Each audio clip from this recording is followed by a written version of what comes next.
When I told my wife that I wanted to become a Muslim, my wife, who had been a devout Christian her whole life, she told me, Shaun, I will never become a Muslim.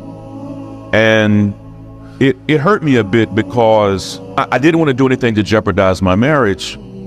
A few weeks later, when I traveled to Edmonton, I shared with some men, including a local imam there in Edmonton, that I didn't know how to approach this with my wife.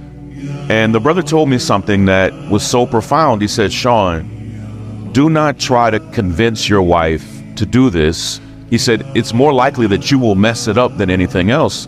He said, but I do want you to trust that Allah will guide her heart. When I got home from Edmonton, this is in early January, just not that long ago, I laid both of those copies of the Quran on my dresser, not because I was like low-key wanting my wife to find them. I just didn't want them to get bent up in my suitcase. I was so exhausted from traveling that I went to bed like at 8 p.m. When I woke up almost 12 hours later, my wife had grabbed one of those copies. She's a professor, a doctor. Yes. She had already, through the night, she had already read almost half of the Quran. When I woke up, my wife said to me something that was so shocking. She said, Shaun, I think we should become Muslims. And there's a powerful lesson there.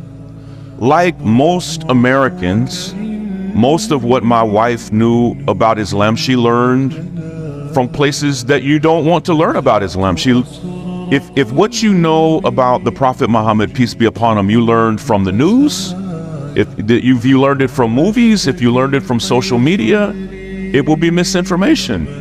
And my wife, who's an intellectual, a voracious reader, first thing she said to me was, Shaun, the Prophet Muhammad, peace be upon him, he is not who I thought he was. Wow. And she was just moved by his life and his example. And she was also, she thought that to become Muslim, it meant you no longer had any reverence for Jesus. And I think most Christians think that. Yes. And it was actually quite the opposite.